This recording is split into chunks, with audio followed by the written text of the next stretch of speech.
Okay, so as you guys know, color grading is a huge part of filmmaking. I'm going to be talking about a certain film in particular, Wes Anderson's Moonrise Kingdom. It has a lot of cool like 70s retro colors, a lot of yellow, a lot of light blues, a lot of soft browns. I'm going to show you how to do that in Premiere. Really quick before I go into the editor, guys, I'm going to throw my social media links on the screen. It's also going to be in the description below. Follow me on there if you want to stay updated on my videos. So I pulled up a screenshot from the film, and the thing that you need to be aware of whenever you're trying to copy the color scheme or the color grading of a certain movie is that you can't really just copy the settings that I'm doing. It really just applies to what you know about the color grade. So you really have to like analyze it. You have to see what he does. You have to see the colors. You have to see the different things, and then you can recreate that. So I'm going to show you guys some techniques for what you can do. The first is just by having experience. As you can tell from this image right here that it's really saturated. Okay, so here's another screenshot from the movie. As you can see, there's still that yellow scheme. This is white right here, but it looks yellow just because of the color grade. The blue is very light. You can see the tints on her hands are very yellow.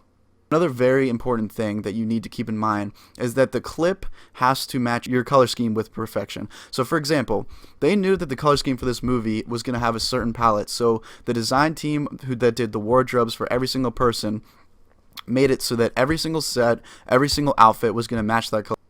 Every single one of the scouts' uniforms had that yellow tint because it's the yellow color scheme. In this set right here, a lot of yellow. There's so much yellow. There's like every single prop that's in the scene is trying to match either yellow or light blue. Even all these toys, light blue, yellow, light blue, yellow, light blue, yellow. They're very contrasting colors, and they're very good to the eye. They create the cinematic color, look, and feel of the movie that Wes Anderson is trying to create. Okay guys, so now that we talked about the theory behind what makes the color grade, let's actually go into the editor, and I'm going to show you guys some techniques that you can use to actually create this look. So this is the look that I replicated. As you can see here, I just put this little wipe effect on my before and after, so I'm going to let that play through. All the yellows are popping out, the blues, it looks pretty close to it. The clip I picked was just this nice portion we saw coming back from our last vlog. If you guys want to see that vlog, I'll link it on the screen above. But anyways, as you can see, it's a really good clip to use because a lot of the colors are yellow and blue. Right here in this car, it's very nice tan and yellowish, the lines in the road, and then there's signs, and then also the top of the car is also this light blue color. So it's a really good clip to use for this color scheme. Okay, so once you guys are ready to color grade this, go over to your color panel, and then you have your Lumetri scopes right here. So this is my raw footage. As you guys can see, it's really gray, it's really dull, and that's because I used the CineStyle picture profile. And what that does is it just creates a very flat image that's suitable for color grading. So we have like a very good blank canvas here. If you guys want to download that, just Google CineStyle and then Google how to download CineStyle onto your camera as well. Okay.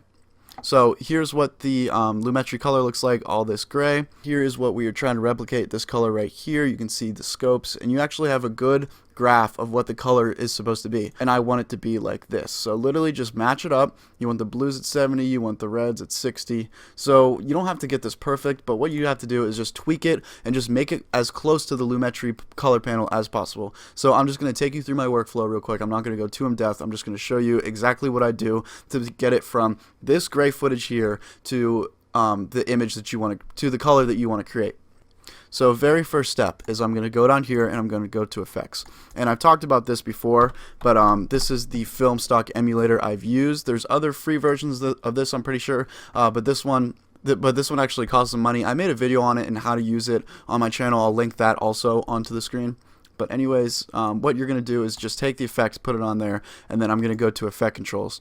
And what this does is it just puts this little film convert. It's basically a built-in color grader, but I'm also going to tweak this with the Lumetri color panels. I'm just going to use this for my film gram effect and to kind of give it that more cinematic look. So what I'm going to do is I'm going to pick a picture profile. I usually just go with Canon other Technicolor.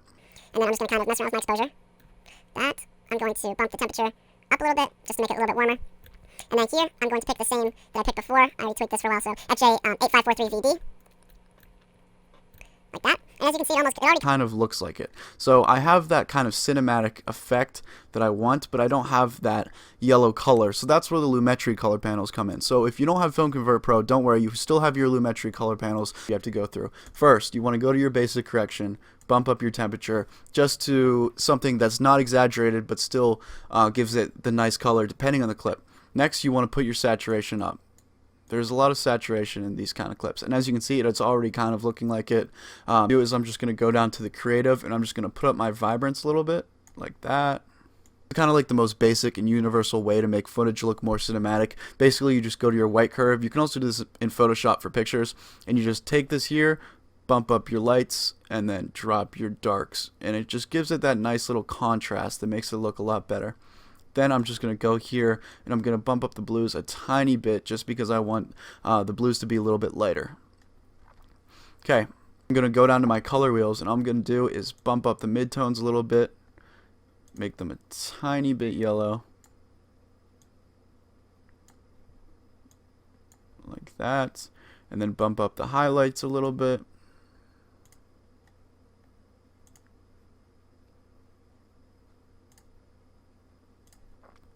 And make them a tiny bit yellow as well. I attempted this. It looks a little bit too unrealistic, so I'm just going to tweak that a little more, and just keep in mind that this is all up to you. I think that actually looks pretty cool. It makes the sky pop a little bit more. So there you go. That gives it that nice like 70s retro color grade. So if you guys enjoyed, make sure you like, rate, subscribe, do all that good stuff. Check out my social media if you want to be updated on every time I post a video. And I hope you guys enjoy the video. I'll see you guys later.